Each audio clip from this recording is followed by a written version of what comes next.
Happy, beautiful day to you guys. I just want to do a short video about the differences in treating acid reflux and GERD from a medical community point of view and how a natural doctor treats it.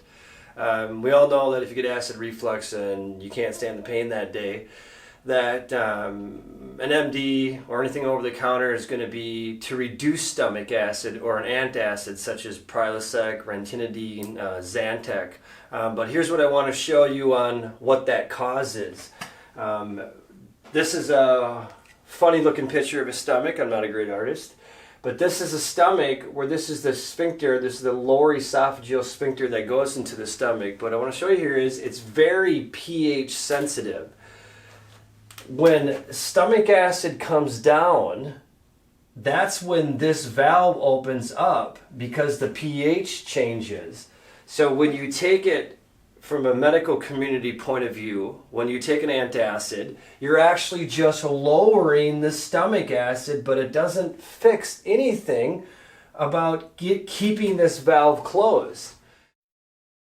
So to prove my point, I pulled up this research that we've had since 1969. It's a PubMed journal. The lower esophageal sphincter responds to acid in a dynamic fashion to increase sphincteric pressure. So the more acid, the tighter this valve stays. The least amount of acid, the looser it gets. Therefore, taking an antacid doesn't actually fix the problem of the stomach inflammation brought upon by poor stomach acid. So as you can see, if you take an antacid such as Prilosec, Zantac, ranitidine, you're going to lower that stomach acid, but nobody wants to stay on medication forever, so eventually they want to go off. When they go off, this stomach acid is such at a low point that when it starts to come back up, as stomachs try to do because they're always trying to heal themselves, and this valve's not closed, people have a hypersecretion of stomach acid, so they go right back on. Why would the medical community allow this? If they know that they're actually not healing the stomach, they're just giving temporary relief, why would they allow this?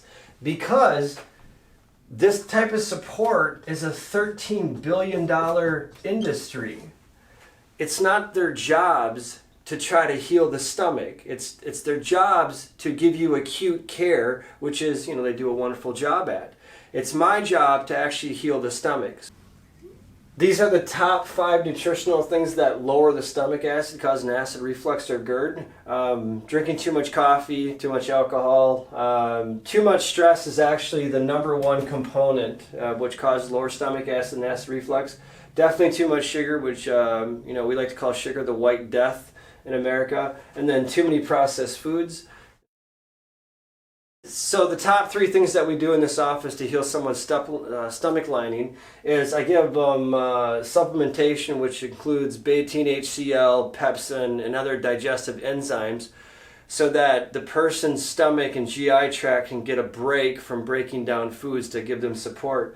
The second thing I do is to actually heal the gut lining, which I do, it could be probiotics, could be high doses of glutamine, pulling out foods, things like that. And one of the major things that I do to heal someone's stomach support is I support their adrenal glands. We know that with huge amounts of cortisol that comes from too much stress in somebody's life, that this drastically alters the function of the stomach's ability to produce normal stomach acid. I hope you guys found this information to be helpful. Have a beautiful, wonderful, happy day.